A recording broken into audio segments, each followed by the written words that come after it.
आशुतोष भगवान, दक्षेश्वर की पवित्र नगरी कनखल और उसमें श्री पंचायती अखाड़ा नया उदासीन के इष्ट देवता भगवान श्री चंद्र का आशीर्वाद, श्री पंचायती अखाड़ा नया उदासीन के समस्त पंच परमेश्वर के श्री महंतगण, अखाड़े के अध्यक्ष श्री महंत धुनीदास जी महाराज, मुखिया महंत हमारे भगत राम जी महाराज, निर्मल पंचायती अखाड़े के परमाध्यक्ष श्रद्धेय पूजनीय श्री महंत ज्ञानदेव सिंह जी महाराज, बड़े अखाड़े के सभी महामंडलेश्वर वृंद, सभी अखाड़ों से आए हुए महामंडलेश्वर वृंद और इस सुंदर आयोजन का जिन्होंने अभी तक संचालन किया, समापन की ओर ले जा रहे हैं हमारे सबके महामंडलेश्वर स्वामी हरिचेतन जी महाराज। सर्वप्रथम मैं महाराज श्री जी को बहुत बहुत बधाई और शुभकामनाएं देता हूं और एक गौरवशाली परंपरा पर जुड़ने के लिए मैं स्वयं अपने आप को भी गौरवशाली समझता हूं।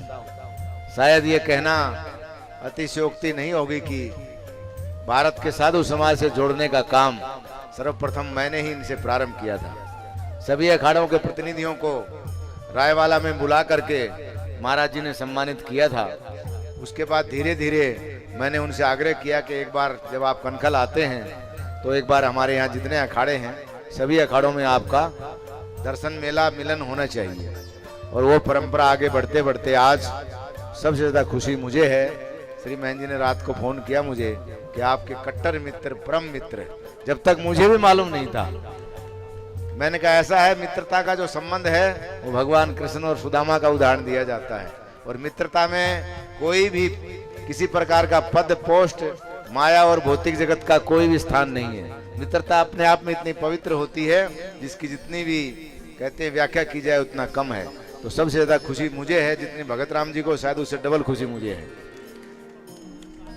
तो ये एक ऐसी परंपरा है, क्योंकि हम लोग परसों जयपुर में एक प्रोग्राम में साथ में ही थे, एक ही जगह हम लोग ठहरे थे। रात को काफी देर हमारी चर्चा हुई और वहाँ मुख्यमंत्री जी का प्रोग्राम था, एक साधुओं का, हमारे बाबा अठयोगी जी भी थे वहाँ, महेंद्र ऋषि स्वामी जी भी थे, काफी लोग हरिद्वार से गए थे, करौली सरकार तो थे ही वहाँ, पांडवखर वाले भी आए हुए थे, हमारे मेहंदीपुर बालाजी के महंत जी भी थे। यानी एक ऐसा संगम था, उसका समापन आज हरिद्वार में इस विधि से होगा, इसकी मुझे भी आशा नहीं थी। ये माता जी की और महादेव की कृपा है और ये अपने आप में एक ऐसा आयोजन हुआ है, चट मंगनी पट ब्याह।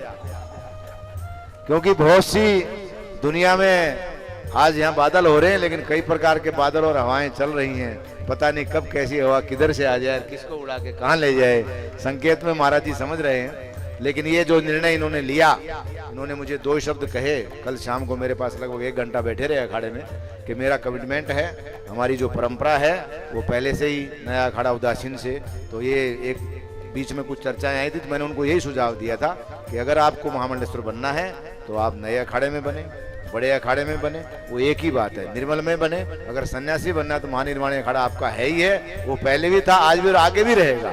वहाँ आप हमारे सभी अखाड़ों के, जो कनखल में 5 अखाड़े हैं, सबके ही महामंडलेश्वर हैं। उसके लिए पुनः एक बार आपको बहुत बहुत बधाई, साधुवाद।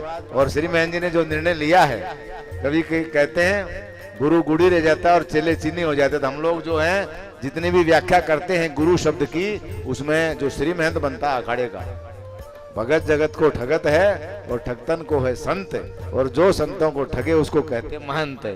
तो महाराज जी ने आज सारे साधु समाज, हमारे श्री महंत ज्ञानदेव सिंह जी महाराज ने कहा कि भनक नहीं लगने दिया। अगर महाराज जी भनक लग जाती तो ये भनक आज जो यहाँ हनक के रूप में पूरी हुई, शायद ये नहीं हो पाती।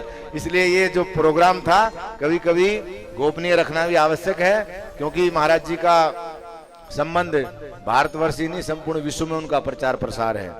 जिस प्रकार से वैदिक परंपरा से तंत्र मंत्र की विधि को उन्होंने प्रचारित किया है, भारत में बहुत से लोग हैं आज जिनके पीछे पब्लिक है, लेकिन मैं स्वयं वहाँ कानपुर गया हूँ, मैंने सारा वो परिसर देखा है।